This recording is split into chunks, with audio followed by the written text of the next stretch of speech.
होने से पहले भी लगातार बैठकें होनी है। चारधाम यात्रा को लेकर स्वास्थ्य विभाग भी तैयारियों में जुटा हुआ है। अभी तक बद्रीनाथ और केदारनाथ में हॉस्पिटल की कमी थी, लेकिन अब इन धामों में हॉस्पिटल बनकर तैयार हो गया है, जिसका आगामी चारधाम यात्रा से संचालन शुरू हो जाएगा। चार धामों में कई बाध्यताओं को लेकर चारधाम से जुड़े व्यापारियों व तीर्थ पुरोहितों ने सरकार को पत्र लिखकर अपनी नाराजगी भी जताई है। देखिए, इस बार मैं 2 बार पहले भी बैठक कर चुका हूं। मैं स्वयं उसकी समीक्षा कर रहा हूं और बहुत जल्दी चारधाम यात्रा को और व्यवस्थित करने के लिए चारधाम यात्रा परिषद हम उसका एक गठन करने वाले हैं, जो यात्रा को विधिवत रूप से संचालित करेंगी और क्षमता भी बढ़ गई है और क्षमता भी बढ़ रही है और साथ साथ होम स्टे बन रहे हैं, होटल बन रहे हैं। और दूसरा यह है कि आसपास के जो स्थान हैं, हमारे देव स्थानों के आसपास, चूँकि जब यात्रा का शुभारंभ होता है वो एक हमारा बहुत पीक आवर्स होता है। 1-1.5 महीने का जो समय है, उस कालखंड में आसपास के क्षेत्रों में भी जो देव स्थानों के आसपास के धामों के आसपास के स्थान हैं, उनको हम डेवलप करने पर भी विचार कर रहे हैं। रजिस्ट्रेशन की व्यवस्था और अच्छी हो, यात्रा का और अच्छी व्यवस्थित तरीके से यात्रा हो, उन सभी पर विचार करके प्रत्येक विभाग वाइज हम लोग लगातार उसकी समीक्षा कर रहे हैं। अभी यात्रा प्रारंभ होने से पहले अभी और भी हमारी बैठकें होनी, जिसका क्रम के लिए आप देख रहे होंगे कि मैंने भी 2 बैठकें कर ली हैं, मुख्यमंत्री जी ने भी समीक्षा बैठक कर लिया। हम ये कह सकते हैं कि चारधाम यात्रा में जो भी यात्री आएंगे उनको स्वास्थ्य की दृष्टि से कोई हम कमी नहीं रखेंगे। इस बार बद्रीनाथ का हॉस्पिटल भी, केदारनाथ का हॉस्पिटल भी हम रन करने जा रहे हैं, ताकि वहाँ पे किसी को कोई दिक्कत न रहे। हमने जो आगामी यात्रा काल है इस वर्ष का 2025 का, चारधाम यात्रा के सरल और सुगम कैसी हो, इसको लेकर के विस्तार से चर्चा हुई। इसमें हमारे साथ चारों धामों के तीर्थ पुरोहित थे और चारों धामों के होटल एसोसिएशन के साथ व्यापार सभा से जुड़े हुए पदाधिकारी भी थे। कुछ चीजें पिछले समय में ऐसी आई है कि जो हमको लगा कि उत्तराखंड में जो चारधाम यात्रा है, जो अनादिकाल से होती आ रही है, वो परंपरागत हाथ से कुछ नए अभिनव प्रयोग सरकार या शासन की ओर से किए जा रहे हैं। उसको लेकर जो हमारे बीच में एक थोड़ा वो था, उसको हमने पर्यटन सचिव के सामने रखा और उसमें से एक महत्वपूर्ण बिंदु ये था कि जैसे एक इस समय आधार को लिंक करने की बात आई है सामने, तो उस पर हमने उनसे कहा कि ये इससे जो है लोगों को दिक्कत तो हो सकती है और OTP जैसा दिया शेयर किया जाएगा या किसी के ऐसे व्यक्ति के द्वारा इसका उपयोग किया जाएगा, तो कहीं न कहीं यात्री प्रभावित होगा। यात्रा से पहले अनिवार्य हेल्थ चेकअप, कम से कम 2 माह पहले प्राणायाम, पैदल चलने और हार्ट फिटनेस एक्सरसाइज, पंजीकृत स्वास्थ्य ऐप पर ऑनलाइन रजिस्ट्रेशन जरूरी के साथ बीमारियों से पीड़ित यात्रियों को विशेष सावधानी बरतने के आदेश दिए गए हैं। यात्रा में जब मौसम खराब या फिर लैंडस्लाइड हो, जिस दौरान यात्रा पर जा रहे यात्रियों को रोकना पड़ता है, ऐसी स्थिति में वहां मौजूद भीड़ के साथ यात्रा पर आ रहे यात्रियों के चलते भीड़ ज्यादा बढ़ जाती है, जिस दौरान ही होल्डिंग एरिया का इस्तेमाल करने का फैसला लिया गया है। चारधाम यात्रा मार्गों पर पहले से ही होल्डिंग एरिया चिन्हित कर लिए गए हैं। वहां क्या क्या सुविधाएं होंगी ये भी तय कर लिया गया है। वहीं चारधाम यात्रा में यात्रियों को अच्छी, सुरक्षित और उचित दरों पर वाहन की सुविधा उपलब्ध कराई जाए। चारधाम यात्रा पर इस बार परिवहन निगम 125 बसें चलाने में जुटा है। जरूरत पड़ने पर ये संख्या और भी बढ़ाई जा सकती है। वहीं लोगों का यात्रियों के साथ अच्छा व्यवहार किया जाए, जिसके साथ सभी टूर एंड ट्रेवलर संचालक अपने यात्रियों का पंजीकरण कराएं, ताकि उनको आसानी से ट्रिप कार्ड बनाकर अपने गंतव्य स्थान तक भेजा जाए। देखिए, होल्डिंग एरिया तो उस केस में ज़्यादा इम्पोर्टेंट होता है। जैसे अभी हम लोग जो एसेस कर रहे हैं, अभी हमारे लिए सामने जितने दिनों का रजिस्ट्रेशन हो गया है, उसमें केवल 7,500 वाहनों का भी इन्वॉल्वमेंट है प्राइवेट। मैं मान के चलता हूँ कि 3-4 हज़ार वाहन ऐसे होंगे जो हमारी बसेस या जो पब्लिक ट्रांसपोर्ट होगा। तो ये सब हम लोगों को मैनेज करने में कोई इशू नहीं है। इशू तब आता है जब अचानक वेदर ख़राब होता है, कहीं लैंडस्लाइड हो रही है और यात्रा को रोकना पड़ता है। ऐसी स्थिति में पीछे का आ रहा क्राउड और जो वहाँ पर स्टेगनेंट क्राउड है, उससे संख्या बढ़ती है। तो होल्डिंग एरिया का इस्तेमाल उस स्थिति में ही करने का हम लोगों ने निर्णय लिया है। लेकिन ये एरिया ऑलरेडी डिफाइंड है, पहले से ईयर मार्क्ड हैं, क्या क्या सुविधाएं होनी हैं, ये सारी व्यवस्थाएं की गई हैं। आगामी चारधाम यात्रा को देखते हुए जो उत्तराखंड परिवहन निगम की तैयारियां पूरी हैं। हम लोग हमेशा की तरह हमारी बसें इस रूट्स पे चलेगी और इस बार हम लोग 125 बसें इस रूट पे लगाएंगे। और इसके अलावा अगर विभाग को भी या कभी ऐसी ज़रूरत पड़ी कि जो यात्री कहीं पे भी स्ट्रैंडेड रहते हैं तो उसमें भी हम लोग परिवहन विभाग को भी बसें उपलब्ध कराएंगे।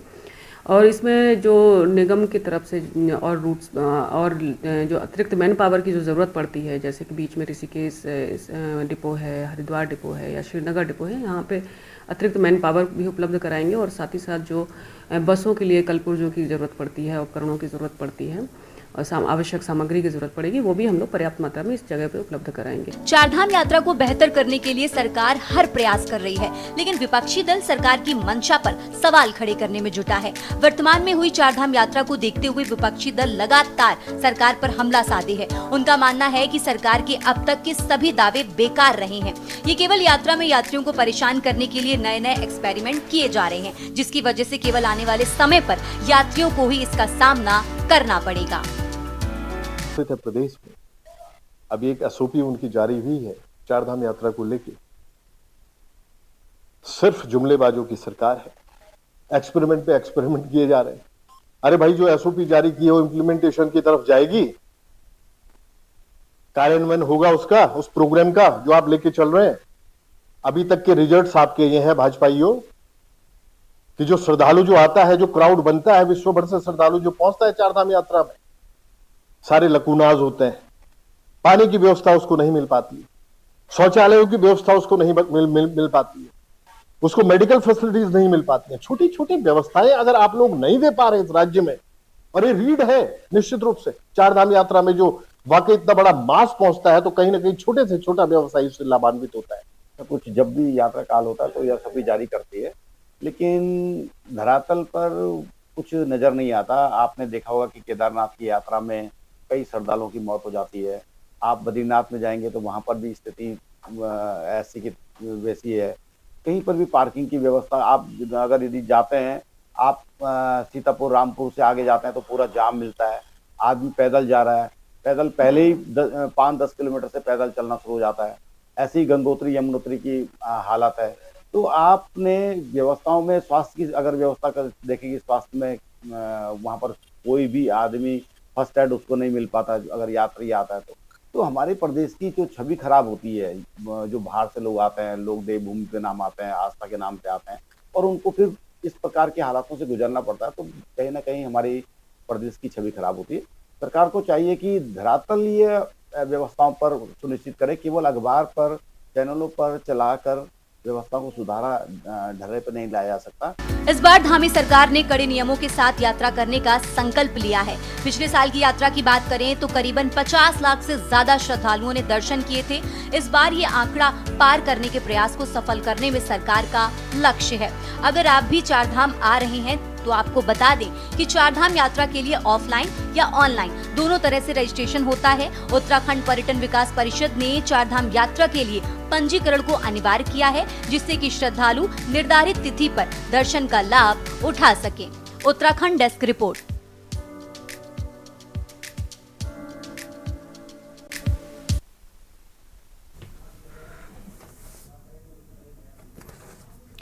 इस कार्यक्रम का रुख करेंगे, खास मेहमान हमारे साथ में जुड़ चुके हैं, लेकिन उससे पहले एक बड़ी खबर सामने आ रही, पहले उसका रुख कर लेते हैं। देहरादून से बड़ी जानकारी, जहां पर नवनियुक्त मुख्य सचिव आनंद वर्धन को लेकर अहम खबर सामने आ रही है। देहरादून से बड़ी खबर, आनंद वर्धन आज ग्रहण करेंगे पदभार।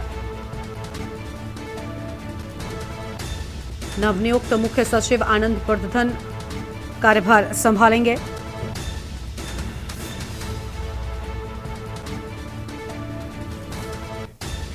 शाम 5 बजे सचिवालय में संभालेंगे पदभार। बड़ी जानकारी आपको हम बता रहे हैं।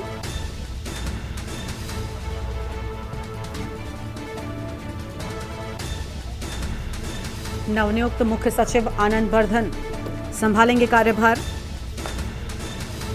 मुख्य सचिव कार्यालय में पदभार ग्रहण करेंगे। शाम 5 बजे सचिवालय में संभालेंगे पदभार। आनंद वर्धन आज ग्रहण करेंगे पदभार। बड़ी जानकारी आपको हम बता रहे हैं। नवनियुक्त मुख्य सचिव आनंद वर्धन को लेकर अहम खबर।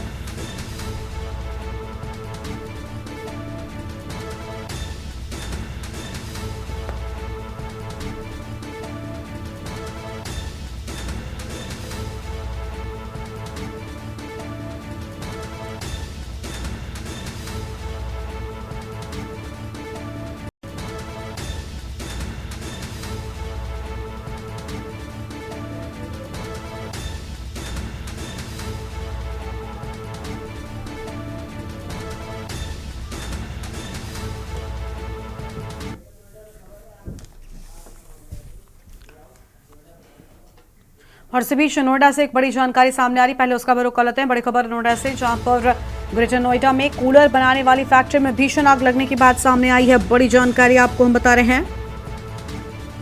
भीषण आग के चलते चारों तरफ धुआं फैल गया। अहम खबर ग्रेटर नोएडा से, 16 फायर टेंडर आग बुझाने की कोशिश में जुटे। फैक्ट्री में किसी के फंसे होने की सूचना नहीं है। तस्वीर आप देख रहे हैं, इन तस्वीरों को देखकर अंदाजा लगाया जा सकता है कि आग कितना विकराल रूप धारण कर चुकी है। भीषण आग के चलते चारों तरफ धुआं नजर आ रहा है। तस्वीर आपके टीवी स्क्रीन पर आप देख रहे हैं। कूलर बनाने वाली फैक्ट्री में भीषण आग से हड़कंप मचा। किसी के फंसे होने की हालांकि सूचना नहीं मिली है।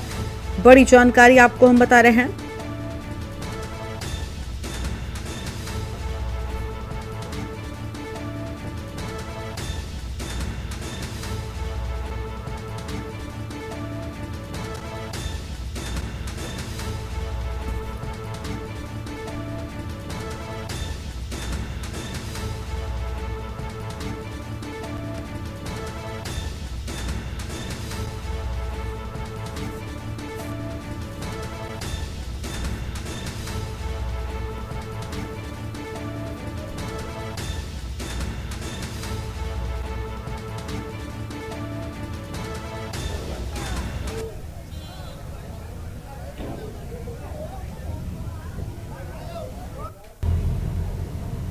ऊपर आग ऊपर तक आ रही है। लो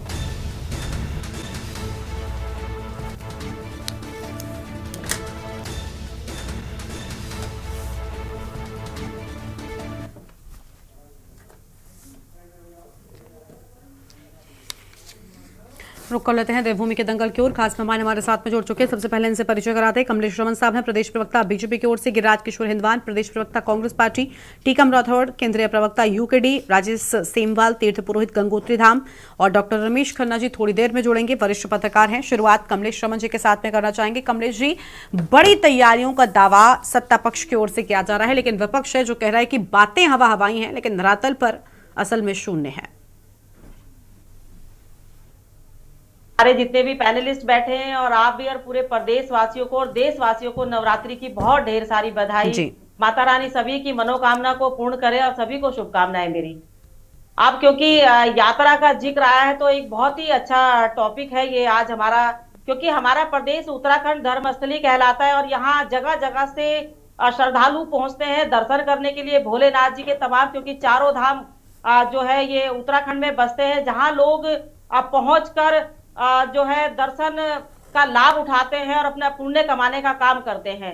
और क्योंकि आपने कहा कि विपक्ष कह रहा है कि कहीं ये हवा हवाई तो नहीं है, तो मैं बता दूं थोड़ा सा, जब हमारी पिछली यात्रा चली थी, कितना क्राउड आने के बावजूद भी सरकार ने बेहतर तरीके से उस यात्रा को चलाने का काम किया। हाँ, ये बात जरूर है कि कभी कभी जब क्राउड बहुत ज्यादा आ जाता है तो कहीं ना कहीं थोड़ी बहुत तकलीफें उठानी पड़ती हैं। और वो यात्रा ही क्या जिसमें भक्तगण अपने आराध्य के दर्शन करने के लिए तकलीफ ना उठा सके, तो मुझे लगता है कि जो श्रद्धालु आते हैं वो इन तकलीफों को बिल्कुल भी जो है बड़ा नहीं मानते, बल्कि गौण मानते हैं। वो ये सोचते हैं और समझते भी है कि जब श्रद्धालु आता है प्रदेश के अंदर दर्शन करने के लिए, तो कहीं ना कहीं थोड़ी बहुत जो दर्शन के लिए या हम यात्रा पे किसी भी यात्रा पे जाए तो परेशानियां हो जाती है। पर मैं यहाँ पर ये कहना चाहूंगी, जो इस बार हमारी यात्रा चलेगी, जिस प्रकार से सरकार ने अपना रोड मैप बनाने का काम किया, जिस प्रकार से एसओपी जारी करने का काम किया, अब आपको मैं बताऊं कि यहाँ पर 125 के करीब जो हमारी बसें चलेगी, परिवहन बहुत अच्छा जो हमारे श्रद्धालु आएंगे उनको देने का काम किया। स्वास्थ्य की तरफ से किसी भी प्रकार की जो हमारे बुजुर्ग आते हैं या बच्चे आते हैं या किसी को भी कोई तकलीफ परेशानी हो, तो जगह जगह जो हमारे स्वास्थ्य केंद्र खुलेंगे जहां पर उनको निःशुल्क चेकअप किया जाएगा, उनको दवाई दी जाएगी, तमाम वो सारी चीजें। और जो रजिस्ट्रेशन करने के जो हमारे काउंटर होंगे जहां पे हमारे श्रद्धालु रजिस्ट्रेशन कराएंगे, कोशिश की गई है सरकार की तरफ से कि वो रजिस्ट्रेशन जो हमारे काउंटर है वो ज्यादा से ज्यादा हो, ताकि क्राउड किसी एक काउंटर पे ज्यादा ना हो बल्कि बराबर हो। और उन्हें रोकने के लिए या उनको कहीं पर स्टे करने के लिए कि अगर ज्यादा क्राउड हमारे स्थान पर हो जाए जहां पर दर्शन करने के लिए लोग पहुंचेंगे, केदारनाथ बाबा के, बद्रीनाथ बाबा, यमुनोत्री, गंगोत्री, तो वहां पर ज्यादा भीड़ ना हो, उसमें होम स्टे के जरिए लोगों को रोकने के लिए भी एक व्यवस्था सरकार ने बनाई है, ताकि किसी प्रकार की दिक्कत किसी श्रद्धालु को ना आए, किसी की जो है कोई हानि ना हो। मुझे लगता है कि सरकार का जो इस बार का रोड मैप है और जो बेहतर जो पिछली बार हुआ, क्योंकि रिकॉर्ड तोड़ यहाँ पर पिछली बार भी श्रद्धालु पहुंचे, तो उससे भी ज्यादा रिकॉर्ड तोड़ यहाँ पर इस बार श्रद्धालु पहुंचेंगे, क्योंकि अब तो हमारी यात्रा पूरी शीतकालीन 12 के 12 महीने चलाने का सरकार ने जो ऐलान किया है। और क्योंकि विपक्ष है, सरकार जो बेहतर काम करती है उसमें भी कोई ना कोई कमियां निकालने का काम करता है, पर विपक्ष का काम ये भी है कि वो कभी कभी सकारात्मक भी हो जाए। और ये यात्रा है, इसमें जितना श्रद्धालु यहाँ पर आएगा, आर्थिकी के रूप से भी हम मजबूत होने वाले हैं। यहाँ पर हमारे जो दुकानदार भाई हैं, चाहे छोटे दुकानदार हो या मजले हो या बड़े हो, सबको इसमें फायदा मिलने वाला है। इस प्रदेश की आर्थिकी और मजबूत होने वाली है। तमाम जो हमारी ट्रांसपोर्टेशन है, तमाम जितना हमारा जो महकमा है, हर विभाग, चाहे परिवहन विभाग हो, लोक निर्माण विभाग हो, सिंचाई विभाग हो, एमडीडीए हो, या हमारे जो लोकल बॉडीज होती है, नगर पालिकाएं, नगर निगम, ये तमाम सब लोग मिलकर के इन यात्राओं को भव्य बनाने का काम करेंगे। और इसमें हम सबको मिलकर के अपने यात्रियों का स्वागत करना चाहिए, सबके साथ व्यवहार भी अच्छा होना चाहिए। और इस प्रदेश का जो सद्भाव है हमारा, जो यहाँ से एक मैसेज लेकर के हमारा श्रद्धालु जाता है, मुझे लगता है कि सबको एक सकारात्मक सोच के साथ उनका स्वागत करना चाहिए कि जब श्रद्धालु हमारे प्रदेश में आए तो हम उनको एक ऐसा मैसेज दे कि वो जब अपने प्रदेश में जाए तो वो ये कहे कि वाकई जब हम उत्तराखंड जाते हैं तो हमें ये सौगात उत्तराखंड के नागरिक देने का काम करते हैं, वहाँ के दुकानदार भाई देने का काम करते हैं, वहाँ की सरकार हमें बेहतर सुविधा देने का काम करती है। तो मुझे लगता है कि सरकार का जो रोड मैप है, जो इसमें प्रशासनिक हमारा पूरा महकमा लगा है, तमाम जितने भी विभाग है रोड को सही करने पे लगे हैं, पानी की व्यवस्था जगह जगह देने का काम, बिजली की व्यवस्था, जो हमारी रोडों पे लाइटिंग क्या कैसी होगी, कैसे हम काम करेंगे, इन सब की ओर जो है सरकार का पूरा ध्यान है और यात्रा बहुत अच्छी चलने वाली है। तो मुझे लगता है कि विपक्ष पहले से पहले ही कुछ ना कुछ अपने निर्णय निकाल के बैठ जाता है कि ऐसा होने वाला है। अरे अच्छा सोचिए, बढ़िया सोचिए, अच्छा होना चाहिए प्रदेश के अंदर। पहले से पहले नेगेटिविटी, नकारात्मकता नहीं होनी चाहिए विपक्ष के द्वारा। ठीक है, सबसे पहले सकारात्मक। ठीक है, लेकिन मैडम यात्रा कोई पहली बार थोड़ी हो रही है, हर बार होते हैं, दावे बड़े बड़े होते हैं लेकिन तस्वीर कुछ और निकलती है। ठीक है, लौटेंगे आपके पास में मैम, लौटेंगे और मेहमान हैं। सबसे पहले रुक कर लेते हैं राजेश सेमवाल साहब का, तीर्थ पुरोहित गंगोत्री धाम के, उसके बाद आएंगे कांग्रेस के पास में। बहुत स्वागत सर आपका। राजेश जी, क्या कहना चाहेंगे आप, क्योंकि आप तीर्थ पुरोहित हैं। मैं चाहती हूँ कि सत्ता पक्ष उनकी भी बात सुन ले कि आखिर जो कमियां होती हैं उनको वाकई दूर किया जाना चाहिए या नहीं। सर, अलग अलग तरह की समस्याएं हैं जो तीर्थ यात्रियों के समक्ष आती हैं, लेकिन इस बार एक अच्छा नियम ये भी है, क्योंकि पिछले यात्रा की अगर हम बात करें तो यूट्यूबर्स, खासतौर पर जो कंटेंट क्रिएटर्स हैं, रील बनाने के मकसद से ज्यादा लोग पहुंच रहे थे, इस पर रोक लगाई गई है फिलहाल।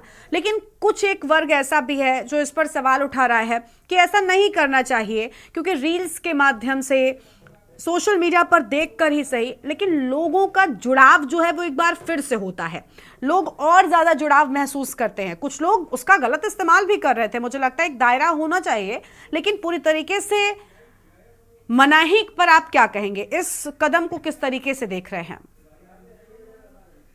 जी, इस बार उत्तराखंड सरकार ने एक पहले सबसे अच्छी बात ये रही कि जनवरी माह से जो है यात्रा की तैयारी में लगी है, और कितनी तैयारी हुई ये तो आने वाले समय में पता चलेगा। लेकिन आपने देखा गंगोत्री में हमारा जो घाट है वो पिछले वर्ष बह गया, लेकिन उसमें वो जस का तस है। अब यात्री अगर इतने 10 से 15 हजार लोग अगर गंगोत्री में पहुंचते हैं तो स्नान की बड़ी समस्या हो जाएगी कि घाट पर स्नान कैसे करेंगे, ये बड़ी समस्या है। डीएम साहब के माध्यम से मुख्यमंत्री जी को अभी हमारे चारधाम परिषद के, चारधाम महापंचायत के लोग जो है सचिन कुर्बे जी से मिले, उनके सामने भी यह समस्या रखी। और एक सबसे बड़ी समस्या आई आधार कार्ड को लेकर के, क्योंकि असमंजस पैदा हो गया, ओटीपी आएगी, ये आएगी, इससे भी कहीं जाए विसंगत। तो हमने मामला रखा है और सचिन कुर्बे जी ने कहा है कि ये कि जो फर्जीवाड़ा जो हो रहा था कि फर्जी लोग जो है रजिस्ट्रेशन करा लेते हैं और उसी रजिस्ट्रेशन को 2-3 बार बेच करके जो है उसमें धांधलियां कर रहे हैं। तो हमने कहा लेकिन इसको इतनी कड़ाई से, और जैसे रही बात रील की, तो रील को रोकना कुछ हद तक तो सही है, क्योंकि ये लोग आ जाते हैं कुछ ड्रम लेकर के, दुनिया भर के ताम झाम लगा करके जो है व्यवस्थित करते हैं। आप यात्रा करने आए हैं, आपको रील बनानी है, आपको मंदिर दिखाना है, तो आपको शांतिपूर्वक दिखा सकते हैं। पिछली बार आपने केदारनाथ में देखा होगा, ड्रम लेकर के जो है लोग वहां पहुंच गए, उन्होंने कितना वहां पर मचाया। उस वजह से ये प्रचार प्रसार का माध्यम नहीं है कि आप वहां पर जो है ड्रम बजाएं, वहां पर जो है शोर मचाएं, वहां हल्ला करें, डांस करें और फिर जो है उसको प्रचार के माध्यम में लाए, तो एक गलत बात है। शांतिपूर्वक ढंग से कोई वीडियो बनाता है, रील बनाता है, तो उसके लिए जो तो सरकार की तरफ से और वहां जो प्रबंधन है सरकार की तरफ से रोक है, लेकिन वहां पर जो प्रबंधन है, चाहे वो वो भी वहां पर जो है थोड़ा बहुत किस प्रकार की वीडियो बना रहा है, तो ये सब हो जाता है। लेकिन हमारा जो शुरू से रहा है कि जहां चार धाम में जो यात्री आते हैं, सबसे बड़ी दिक्कतें उन स्थानों पर होती है जहां पर रोडें बहुत संकरी है, बहुत ज्यादा। अभी और रोड में रोडें बन गई है, लेकिन कई जगह पर अभी एनजीटी के चक्कर में जो है मार्ग और उधर का काम शुरू नहीं हो पाया और पुरानी स्थिति चल रही। तो हमने डीएम साहब के माध्यम से भी कहा था, पिछली बार भी कहा था, अभी उत्तरकाशी में मैंने सुना है कि उन जगहों पर जो है परसों डीएम साहब का स्टेटमेंट में अखबार में पढ़ रहा था कि जहां जहां दिक्कतें वहां पर हम जेसीबी लगा करके और जहां पर संभव होता है उसको जो है चौड़ा करेंगे। तो हमारा पहले से रहा कि आप उन स्थानों को जो है चौड़ा कीजिए वहां पर जहां पर संभावना है, और जाम को कम से कम किया जाए। हमारे यहाँ उत्तरकाशी से गंगोत्री जाने में 3 से 4 घंटे लगते हैं, यमुनोत्री में बड़कोट से 1.5 घंटे का सफर है, लेकिन लोग 6 घंटे 8 घंटे 10 घंटे में गंगोत्री पहुंच जाते हैं। लोगों का पूरा शेड्यूल खराब हो जाता है, लोगों को जो है 8 दिन की यात्रा 15-15 दिन में, 12-14 दिन में करनी पड़ती है, लोगों को पैसे से लेकर के तमाम चीजों को लेकर के जो है परेशानियां उठानी पड़ती है। तो हमारा निवेदन रहा, सरकार से भी रहा है और जिला प्रशासन से भी, कि ये जो जाम की स्थिति होती है इसको कम से कम जितना हो सकता है, क्योंकि अब रोड तो जितनी है उतनी में व्यवस्था चलानी पड़ती है। आप रोडों पर जो है सुरक्षा वो होमगार्ड्स लगाइए, पीआरडी के जवान लगाइए, जहां पर ज्यादा संकरा है वहां पर एक बार इधर का ट्रैफिक रोकिए, कुछ देर के लिए इधर का रोकिए, फिर उधर से चालू कीजिए, कुछ ढंग से व्यवस्था हो। तो अभी जिला प्रशासन के द्वारा अभी जो सूचित किया गया उसमें बताया गया कि इस बार पुलिस रहेगी और कदम कदम पे पुलिस रहेगी, ताकि जो है जो वाहन है वो अनावश्यक जाम न लगे। लेकिन घाट का बड़ा इश्यू है, घाट की व्यवस्था को जो है सरकार को जो है देखना चाहिए, क्योंकि 30 तारीख से जो है और मौसम इतना सुहाना हो गया कि लोग जो है अभी मैं थोड़ी देर पहले बैठा था, मेरे पास भी अहमदाबाद से कई यजमानों के जो फोन आ रहे थे कि हम लोग कितनी तारीख को आए, तो हमने तो सबको कहा कि मई में आप 4-5 मई से ही जो है आप अपना प्रोग्राम बनाए। लेकिन लगता नहीं है कि ये सब लोग जो है 28, 29, 30 तारीख से बहुत भीड़ बढ़ने वाली है। 30 तारीख को गंगोत्री यमुनोत्री खुल जाएंगे, 2 तारीख को केदारनाथ के खुल जाएंगे, 4 को बद्रीनाथ खुल जाएंगे, तो लगभग 29-30 तारीख से जो है अच्छी भीड़ भाड़ जो शुरू हो जाएगी। और इस समय सबसे बड़ा अच्छा पहलू यह है कि सरकार जो है जनवरी माह से तैयारी कर रही है, तो हो सकता है कि इस बार जो है व्यवस्थाएं कुछ अच्छी हो, बाकी तो समय पे पता चलेगा कि ये कितनी व्यवस्थाएं हो पाएगी, जितना मीटिंगें हुई है, जितनी बातें हुई है, वो धरातल पे कितनी उतरती है।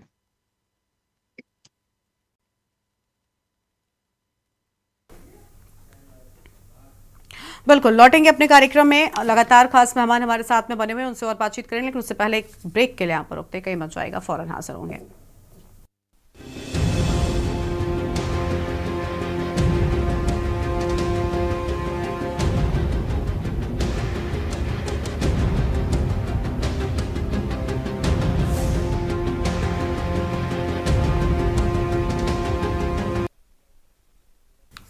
ब्रेक के बाद देवभूमि के दंगल में आप सभी का स्वागत है। खास मेहमान हमारे साथ में लगातार बने हुए हैं। रुक कर लेते हैं गिरिराज किशोर हिंदवान जी का।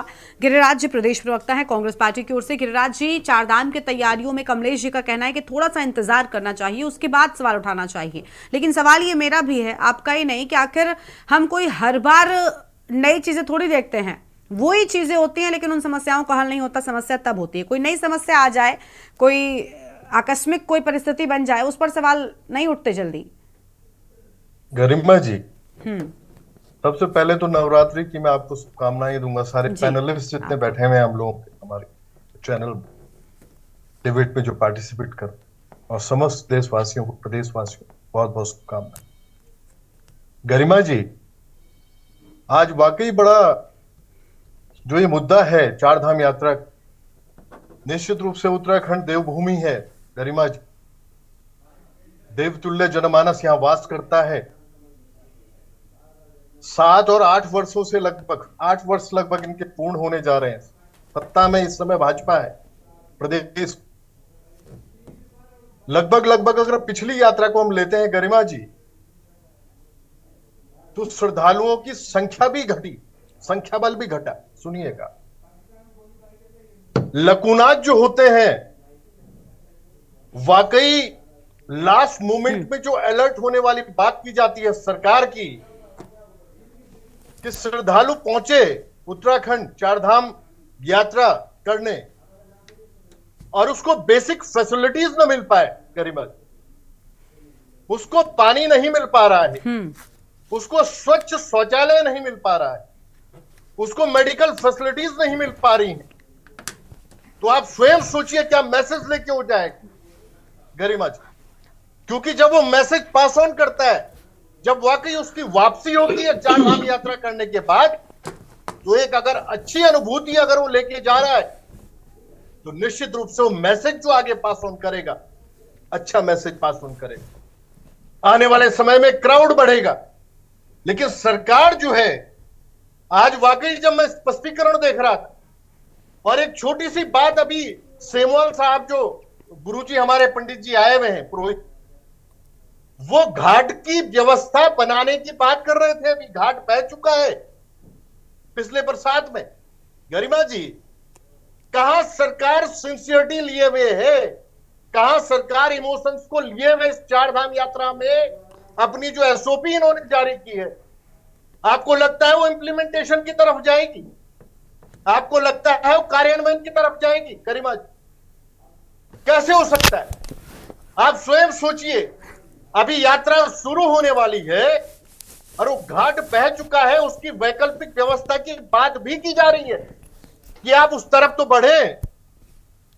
तो जो स्थितियां हैं इस प्रदेश में गरिमा जी, निश्चित रूप से विपक्ष अगर करण महारा के नेतृत्व में कांग्रेस पार्टी अगर बात को रख रही है सरकार के बीच में कि भाई जो एसओपी जारी हुई है, जितनी बातें आपने रखी हैं वो केवल जुमलेबाजी तक सीमित न रहे, वाकई लाभ उस श्रद्धालु तक पहुंचना चाहिए जो इस वाकई विश्व भर से आता है, देश भर से आता है और एक अच्छी अनुभूति को लेने आता है। और साथ ही साथ सबसे बड़ी बात क्या है गरिमा जी, कि इस यात्रा को मैं उत्तराखंड के लिए रीढ़ मानता हूं आर्थिकी के क्षेत्र में। निश्चित रूप से छोटे से छोटा व्यवसायी इस चारधाम यात्रा से लाभान्वित होता है, वो अपने परिवार को फाइनेंशियली साउंड करता है। लेकिन ये तब हो पाएगा अगर आप श्रद्धालुओं को संतुष्ट कर पाए सरकार। निश्चित रूप से जो श्रद्धालु पहुंच रहा है वो संतुष्टि लिए हुए जाए यहां से और अच्छा मैसेज पास ऑन करे। ये सरकार को फोकस करने की जरूरत है।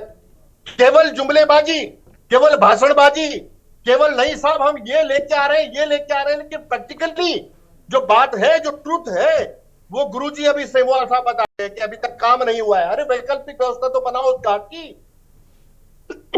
यात्रा शुरू होने वाली है। तो गरिमा जी, ये सारी बातें हैं। निश्चित रूप से सरकार को जो कोई भी स्थिति में होती है, सुप्तावस्था में भाजपा सरकार है उत्तराखंड में, इसको जगाने का कार्य करण महारा के नेतृत्व में कांग्रेस पार्टी लगातार इनको करेगी। ठीक है सर, लौटेंगे आपके पास में। और मेहमान हमारे साथ में है टीकम राठौर साहब, हमारे साथ में है केंद्रीय प्रवक्ता उत्तराखंड क्रांति दल की ओर से। टीकम साहब, क्या लग रहा है कि क्या तैयारियां पूरी हैं? अभी चारधाम की यात्रा की शुरुआत होगी, हम चर्चा करेंगे, तब 100 ऐसी हर दिन हम हर एक समस्या से जुड़े मुद्दों पर चर्चा करते हैं, लेकिन बड़ी बात है कि सर ये मुद्दे कम होने का नाम नहीं लेते।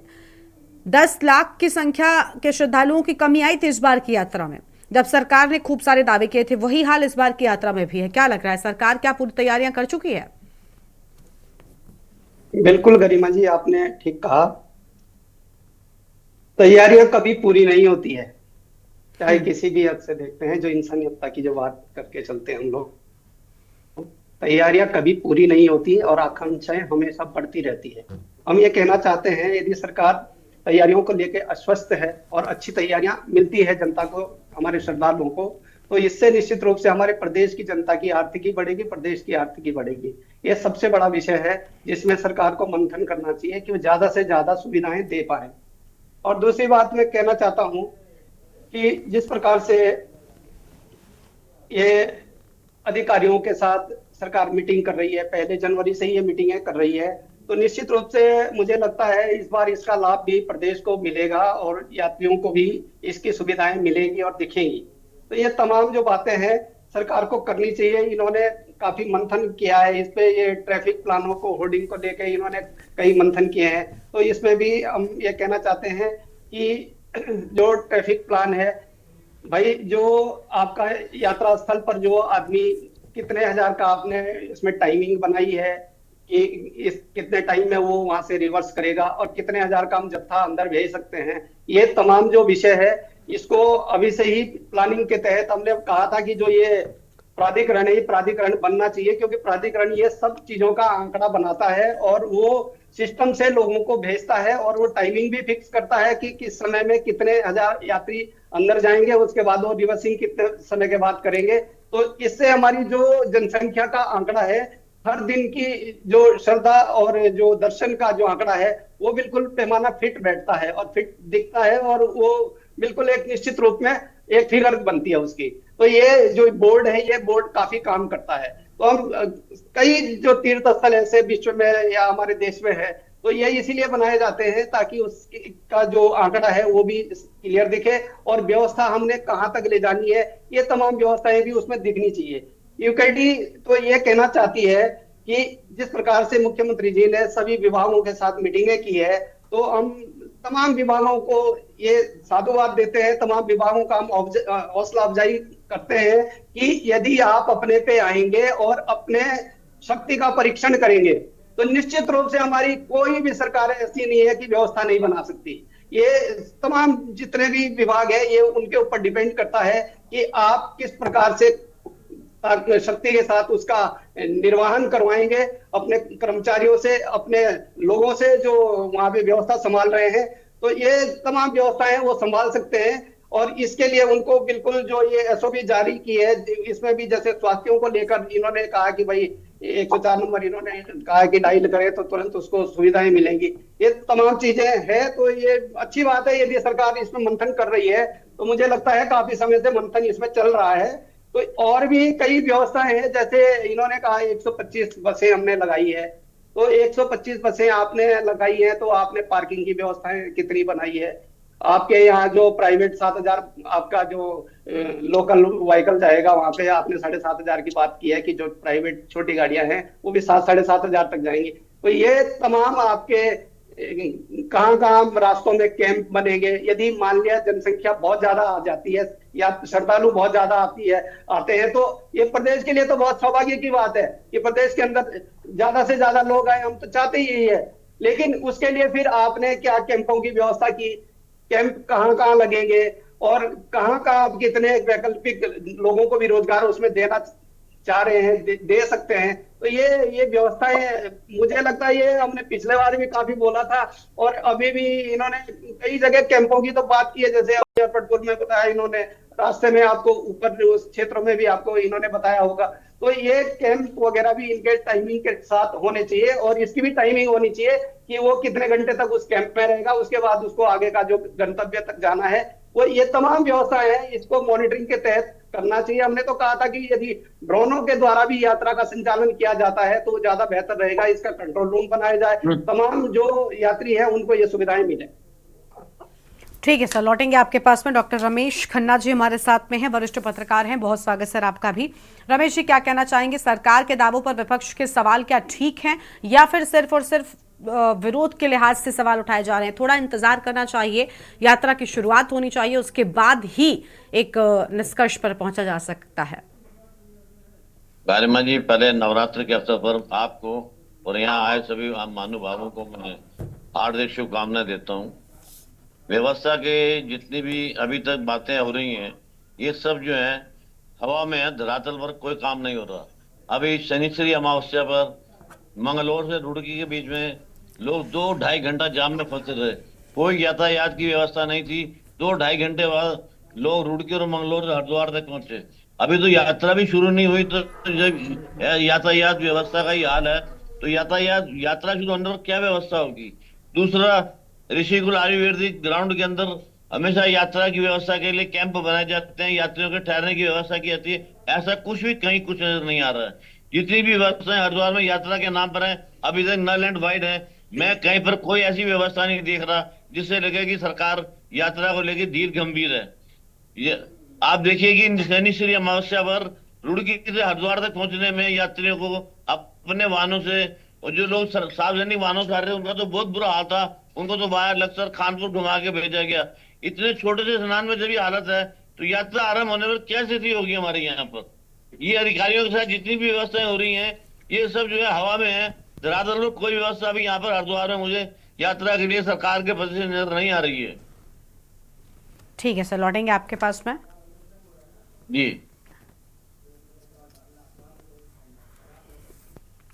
कमलेश जी का रुख एक बार फिर से कर लेते हैं। कमलेश जी, क्या कहना चाहेंगे आप? सभी मेहमानों को आपने सुन लिया, जो एसओपीज जारी की गई हैं, तैयारियां की गई हैं, लेकिन क्या तैयारियां वाकई आपको पूरी लग रही हैं? क्योंकि फिलहाल अभी कई जगहों पर शिकायतें निकल कर आई हैं। जी बिल्कुल गरिमा जी, देखिए जब हमारी कोई भी यात्रा शुरू होती है तो चारों तरफ और हर स्थान को देखते हुए होती है कि हम कहाँ पर पड़ाव बना सकते हैं, हम कहाँ पार्किंग बना सकते हैं, हम कैसे उनको स्वास्थ्य का लाभ दे सकते हैं, हम कैसे उनको उन सुविधाओं को दे सकते हैं जो उनकी जो मूलभूत सुविधाएं हैं हमारी, जैसे चाहे पानी हो, खाद्यान्न सामग्री हो, तमाम वो चीजें, आज उनके साथ बच्चे भी जाते हैं, उन सारी चीजों को देखने का काम सरकार का होता है। और मुझे लगता है कि अभी बहुत जल्दबाजी होगी अगर हम किसी निष्कर्ष पे इस बात पे निकले कि हवाई है सारी चीजें। देखिए अधिकारियों के साथ में बैठक चल रही है, तमाम वो चीजें चल रही हैं और अभी सड़कों पर थोड़ी वो चीजें उतारी गई है कि यात्रा से पहले ही उन सारी चीजों को सड़क पे लाके खड़ा कर दिया जाए कि ये बसें हैं, ये टैक्सियां हैं। क्योंकि मुझे लगता है कि जब 125 बसों को रखा गया है, करा गया है, तो उसमें व्यवस्थाएं भी दी गई होंगी और पार्किंग की व्यवस्था भी बेहतर दी गई होगी। क्योंकि 7,000 जो गाड़ियां हमारी जो प्राइवेट गाड़ी होंगी या टैक्सियां होंगी या जो अपनी व्यक्तिगत जो लोग लेकर के अपना वाहन चलते हैं, उन सारे वाहनों की पार्किंग की व्यवस्था भी सरकार की तरफ से बहुत दुरुस्त होने का है। जी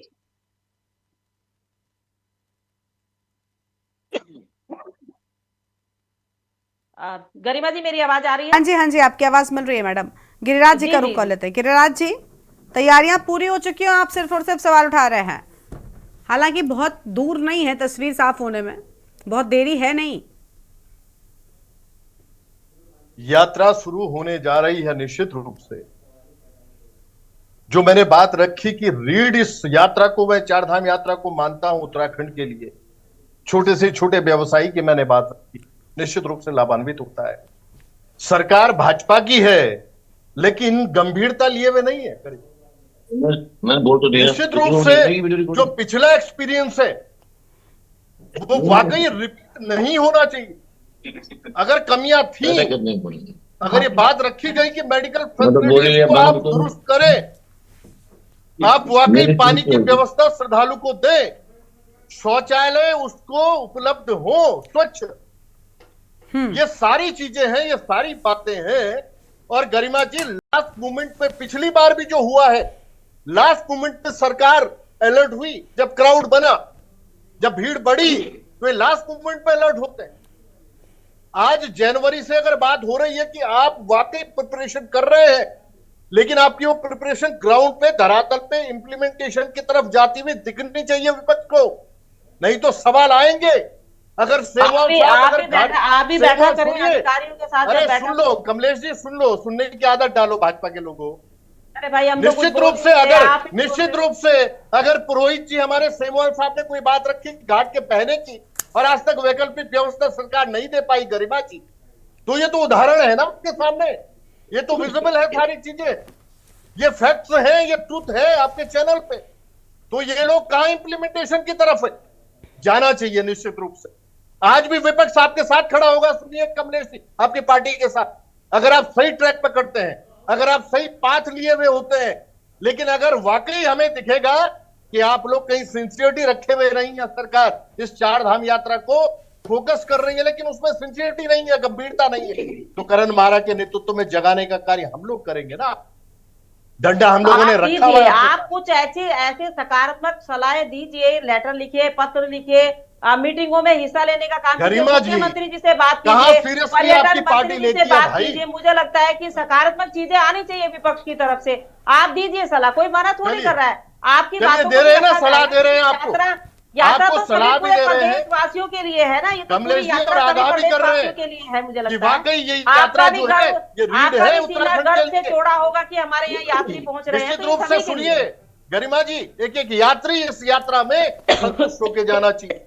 ये सरकार को हम भी चेता रहे हैं कि वो ये अच्छी आपका भी अनुभूति को लेते हुए कर्तव्य जाए। बनता है, कहीं ये ना हो, आपका भी कर्तव्य कहीं ये ना बनता हो कि है 10 लाख की कि संख्या आप पिछली अपनी बार कम सोच हुई है को, श्रद्धालु। अपने अच्छे विचारों का प्रचार प्रसार करें कि आपका भी कर्तव्य बनता है। विपक्ष लेकिन कमलेश जी, जो कमियां हैं उनको तो निकाला जाएगा ना, और इससे छवि आपकी ही मुस्तैद होगी। आप उनको उनकी ड्यूटी याद दिला रही हैं, लेकिन पहले तो सरकार की ड्यूटी बनती है। और बिल्कुल इसमें कोई गलत बात नहीं करेगी राज जी के एक यात्री को संतुष्ट होकर यहाँ से जाना चाहिए। बहुत बड़ा मैसेज जाता है, देश दुनिया से लोग आते हैं चार धाम यात्रा करने के लिए। सोचिए जो असुविधाओं का सामना करना पड़ता होगा, वो क्या संदेश साथ में लेकर जाते हैं। उनका अनुभव बहुत मायने रखता है मैडम, आपके अपने प्रदेश के इमेज के लिए, आपकी गवर्नमेंट के लिए। तो उस अनुभव को अच्छा बनाइए। टीकम जी का रुख करेंगे। बिल्कुल गरिमा जी, आपने बिल्कुल सही कहा। सरकार की ही जिम्मेदारी बनती है, कुछ कमियां होंगी, बिल्कुल सरकार की भी नहीं, सरकार की ही जिम्मेदारी बनती है मैडम। थोड़ा सा सरकार की ही अंतर है, जिम्मेदारी बनती है। मैं ये कह रही हूँ सरकार की ही जिम्मेदारी बनती है। ठीक है मैडम, ठीक है। हाँ गिरिराज जी कुछ कह रहे हैं जल्दी से सर, उसके बाद गरिमा जी निश्चित रूप से इस समय रिप्रेजेंट कर रही है कमलेश जी चैनल में भाजपा को। ये जो सेमवाल साहब ने जो बात घाट की रखी है, इसको निश्चित रूप से तुरंत जाके ये मुख्यमंत्री तक, इस धामी साहब तक इस बात को पहुंचाए और वैकल्पिक व्यवस्था दें वहां पे घाट। नहीं बिल्कुल सही बात है। कोई चीज सामने आई है तो हमारा फर्ज बनता है, सभी का, आपका भी, हमारा सबका फर्ज बनता है कि हम ये बात वहां तक पहुंचाए। बिल्कुल सही कहा आपने, ठीक है, कोई गलत नहीं है। ठीक है, लौटेंगे टीकम राठौर जी का रुख कर लेते हैं। टीकम जी क्या कहना चाहेंगे सर? देखिए गरिमा जी, हम तो ये कहना चाहते हैं कि जिस प्रकार से अभी थोड़ी शिकायतें आ रही है, बड़कोट में भी उन्होंने कहा बड़कोट में कई रोडों की बहुत कचरा कचरी बनी हुई है, रोडें ठीक नहीं है, अभी गड्ढे भरे जा रहे हैं, तो अब समय तो कम ही बचा है यात्रा के लिए। ये वहां तो 22 तारीख से ही शायद मुझे लग रहा है शुरू हो जाएंगे। तो ये इस पे ध्यान देना चाहिए सरकार को। और जितने भी श्रद्धालु ज्यादा से ज्यादा आते हैं, ये तो प्रदेश के लिए अच्छे शुभ संकेत है। अब सरकार उसको कितना मैनेज कर पाती है, ये सरकार के ऊपर डिपेंड करता है। अब जिसमें सरकार कह रही है कि स्वास्थ्य की हमने सारी चारों धामों में हमने अस्पतालों का निर्माण कर रखा है, तो ये अच्छी बात है, इसके लिए भी बधाई के पात्र है भाई। वो तो अब तभी दिखेगा कि उसकी सेवा कितनी मिल पा रही है लोगों को। आपके सुलभ शौचालयों का यदि पूरा निर्माण हो रखा है, बन चुके हैं, लोगों को उसकी सेवा मिलेगी, तो उसमें भी तारीफ की जाएगी आपकी। ऐसा नहीं कि हम विपक्ष में बैठ को आपको घर आने का ही काम करेंगे। ये तमाम जो ट्रैफिक के प्लान है, यदि अव्यवस्थाएं नहीं दिखेंगी तो हम 2-4 दिन के बाद फिर आपसे डिबेट में बात करेंगे इस पे भी। और जो आपके कैंप के संचालन है ये सही नहीं होंगे तो तब भी उस पर भी हम बात करेंगे। यदि ये सारी चीजें आप कह रहे हैं कि हमने सबके साथ ये मीटिंगें की है, पार्किंग व्यवस्था बनाई है, और जो तीर्थाटन के आसपास के जो क्षेत्र है उनको हमने डेवलप करने का काम किया है, बहुत बधाई के बात है। ये करना चाहिए, कोई भी सरकार आती है तो ये करना चाहिए जो हमें ज्यादा से ज्यादा हम यात्रियों को सुविधा दे सकते हैं। होटल लिस्ट और जो इन्होंने होम स्टे की जो बात की है मुख्यमंत्री जी ने, यदि ये सुविधाएं सारी जगह बनी हुई है तो मुझे नहीं लगता कि तीर्थ पुरोहित को भी इसमें फिर बोलने की ज्यादा जरूरत होगी, क्योंकि उनको जो दिखता है, उनके साथ जो संज्ञान में जो लोगों की बातें आती है, बाहर से जो बातें करते हैं, ये तभी ये भी अपने विचारों को प्रकट करते हैं। और ये तो मुख दर्शन है उस चीज के, वो पूरी चीजों का आकलन करते हैं। और हम एक बात और कहना चाहते हैं गरिमा जी, कि जिस प्रकार से हमारे उत्तराखंड के जो व्यवसायी है और जो वहाँ के निवासी है, उन लोगों ने कहा है कि वीडियोग्राफी होती है तो ये यूट्यूबर हो चाहे कोई और बना रहा है वीडियो, क्यों भाई इस बात में क्यों दिक्कत है? मैं प्रदेश से कहना चाहता हूँ, इस बात से क्या दिक्कत है? क्या आप तानाशाही करोगे जनता के ऊपर? नहीं, टीकम जी, मैं यहाँ जवाब देना चाहूंगी। कमलेश जी सुन लीजिए फिर बोलेगा मैडम। आप सुन लीजिए, मैं उसी बात पे आ रहा हूँ, आप पहले मेरी बात सुन लीजिए, कंप्लीट तो करने दीजिए कम से कम। मैं ये कह रहा हूँ, जो वहाँ के जो व्यवसायी हैं, क्या वो यात्रियों पे तानाशाही दिखाना चाहते हैं?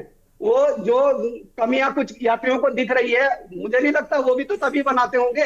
और जो इतना तीर्थाटन तक आदमी पहुंचता है तो वो अपनी यादों की छाप तो लेके जाएगा ना। तो हमें चाहिए कि यदि वो सुधार के लिए कोई ऐसी वीडियो बनाता है तो मुझे नहीं लगता कि उसमें हमें विरोध करना चाहिए। हमें अपनी कार्यशैली पे सुधार करना चाहिए और लोगों को खामखा लूटने का प्रोग्राम नहीं बनाना चाहिए। इससे भी जो प्रदेश की छवि है वो देश दुनिया में हमारी बेकार जाएगी। तो ये यदि कोई इसमें कोई ऐसा ड्रामा करता है तो उसके लिए बैठे हैं ना विभागों को बोले ना कि वो ये जो तमाम प्रकार की जो प्रक्रियाएं होती है जो हमारे यहाँ अलाउ नहीं है उसको तो नहीं करना चाहिए, लेकिन जो ये आजकल की जो दिनचर्या है मोबाइल गरिमा जी मैं जवाब दूं? यूट्यूब ये मुझे नहीं लगता कि इसमें कोई टीकम जी जी देखिए टीकम जी ने ठीक है बोल दीजिए, आप बोलिए मैडम। कोई दिक्कत नहीं, टीकम जी ने बात तो सही कही है, कोई दिक्कत नहीं है। वाकई ये बात सच है कि लूट नहीं होनी चाहिए यात्री के दौरान जब हमारा श्रद्धालु यहाँ आता है। लेकिन जो इन्होंने रील के लिए कहा है, देखिए कुछ तत्व ऐसे होते हैं जो गलत तरीके से रील बनाते हैं, ढोल धमाके और यात्रा को जो है अवरुद्ध करने का काम करते हैं। तो वो पूरे रास्ते रील तो बनाते हैं, वीडियो ही तो बनाते हैं, लेकिन मंदिर के प्रांगण में जब इस तरह की हरकतें होती है तो वो अच्छी नहीं होती टीकम जी। इसलिए सरकार ने और प्रशासन ने ये रखा है कि जो प्रांगण है हमारा, जहां पर श्रद्धालु और यात्री खड़े होंगे, वहां पर रील नहीं बनेगी। उस प्रांगण से बाहर, उस बाउंड्री से बाहर जाकर के आप रील बनाइए, वीडियो बनाइए। एक आदमी एक सेकंड एक आदमी गलत है तो उसके लिए भी तो हम मैनेजमेंट बैठा हुआ है ना, वो प्रक्रियाएं दिखती है, वो किस प्रकार। एक सेकंड मेरी बात सुन लीजिएगा एक बार। देखो जो मैं बात बता रहा हूँ वो प्रदेश के हित में होगी, हम कोई ऐसी गलत बात नहीं करेंगे। हम ये कह रहे हैं कि इससे जो वीडियोग्राफी है इससे पारदर्शिता बढ़ती है, कोई इसमें कोई धांधलेबाजी नहीं कर सकता और ये देश दुनिया में जाना चाहिए। जो अराजक तत्व होते हैं ना वो तभी दिखेगी, वो मुझे लगता है कि हर चीज को खराब करने का काम करते हैं टीकम जी। तो इसलिए इन सारी चीजों से भी बचना पड़ेगा कि हमारे मंदिर के प्रांगण में कोई इस तरह के तत्व आकर के वीडियो बना करके गलत धारणा को ना वहां पर पेश करे। नहीं देखिए उसमें दो चीजें हैं। हमें इस बात से आपत्ति नहीं है। हमने भी ये मुद्दा उठाया था कि जो रील क्रिएटर्स हैं और जो यूट्यूबर्स हैं ये कहीं ना कहीं कुछ मर्यादा जो है वो भंग कर रहे हैं। ये अपने आप में एक ठीक कदम था, लेकिन जिस तरीके से पूरी तरीके से 500 मीटर के दायरे पर बैन लगाया गया, मुझे लगता है इसमें एक पैमाना सेट किया जाना चाहिए था। क्योंकि रील्स के माध्यम से अगर गलत उसका इस्तेमाल हो रहा है तो उसके साथ साथ कहीं ना कहीं युवाओं को, नए लोगों को अपने साथ जोड़ने का काम भी करता है। तो इस पर एक बहुत मुझे लगता है डीप रिसर्च की जरूरत थी। तीर्थ पुरोहित साहब कुछ कह रहे हैं, थोड़ी सी बात उनकी सुन लेते हैं। पारदर्शिता बढ़ती है इससे। हाँ जी सर, और लोग आकर्षित होते हैं। राजेश जी क्या कहेंगे आप? जी जो ये रील वाला जो मामला है, हाँ। लोग सामान्य रूप से अपनी वीडियो बनाते हैं, फोटो प्रांगण में खींचते हैं, कई प्रशासन मना नहीं करता है, लेकिन कुछ लोग जो है ढोल दमाव तमाम ऐसी चीजें लेकर के पहुंच जाते हैं। देखा सोशल मीडिया पर उसकी सच्चाई। पिछले वर्ष यही रहा, इस बार अगर कुछ आया तो ऐसा नहीं। जो चीजें सही है उसका जो वहाँ जो लोकल प्रशासन है वो उन सब चीजों को देखता है, वो उसी प्रकार से इंप्लीमेंट होती है। लेकिन मैं आपको एक कहना चाहता हूँ कि जो यात्री परेशान होता है वो रास्ते में परेशान होता है, तीर्थों में कोई परेशान नहीं होता, चाहे वो यमुनोत्री हो, चाहे गंगोत्री, चाहे केदार हो, चाहे बद्रीनाथ हो। दर्शन करते हैं। कहाँ आपने देखा कि केदारनाथ में 4 दिन तक यात्री के दर्शन नहीं हुए? यात्री सुबह पहुंचता है, शाम को दर्शन करके अपना वापस जो गौरीकुंड आ जाता है केदारनाथ से। गंगोत्री में यही होता है। परेशानियां केवल उन हिस्सों में हो रही है जहां ऑल वेदर के वजह से कटिंग नहीं हुई है, वहां लोगों को घंटों घंटों जो है जाम में फंसना पड़ता है। तो हमारा सरकार से शुरू से ये निवेदन रहा कि जहां जहां जाम लगते हैं, उन व्यवस्थाओं को चाक चौबंद किया जाए। गंगोत्री धाम में ज्यादा से ज्यादा एक दिन में 15,000 से 16,000 लोग पहुंचते हैं, और वो लोग जो है सुबह 8 बजे से 7 बजे से पहुंचने शुरू होते हैं, और 5 बजे आप गंगोत्री में देखिए, 6 बजे आप गंगोत्री देखिए, वो खाली दिखेगा, कुछ भी नहीं दिखेगा। वही केदारनाथ में हो जाता है, वही बद्रीनाथ में हो जाता है। थोड़ा सा लोग आरती की वजह से शाम को रुक जाते हैं। कहीं ऐसा नहीं होता कि यात्री आज पहुंचे और उसका दर्शन जो है वो 2 मई को गंगोत्री पहुंचे और 3 मई को उसका दर्शन हो, ऐसा नहीं होता। जो 2 मई को पहुंचा उसमें 2 मई को ही दर्शन हो जाते हैं, चाहे केदारनाथ में हो चाहे बद्रीनाथ में हो। इतना ज्यादा नहीं, ये तब होता अगर 50-60,000 लोग अगर पहुंचते तब ज्यादा होता है। 15-20,000 लोग। बिल्कुल इन चीजों का ध्यान रखना चाहिए। ठीक है, समस्या केवल रास्तों में हो रही है, जो हमारा जो सरकार को उस पर संज्ञान लेना चाहिए और उन रास्तों की समस्याओं को भी दूर करना चाहिए। क्योंकि सर देश दुनिया से जो श्रद्धालु हैं, जो यहाँ पर तीर्थयात्री हैं, वो पहुंचते हैं और उन्हें असुविधा ना हो, मुझे लगता है सरकार की सबसे बड़ी प्राथमिकता ये होनी चाहिए। उम्मीद है कि सरकार इन चीजों को ध्यान रखेगी और आने वाली 4 धाम यात्रा पूरी तरीके से सफलतापूर्वक शुरू हो सकेगी। बहुत शुक्रिया आप सभी मेहमानों का हमारे साथ चर्चा में आने के लिए, अपनी बात रखने के लिए। तो 4 धाम की यात्रा की शुरुआत हो रही, एक तरफ सरकार अलग अलग विभागों के साथ बैठक कर तैयारियां पूरी होने की बात कर रही है, तो वहीं दूसरी ओर विपक्ष लगातार सत्ता पक्ष पर कई आरोप मढ़ रहा है। देवभूमि के दंगल में इतना ही। आप देखते रहिए के न्यूज़ इंडिया। नमस्कार।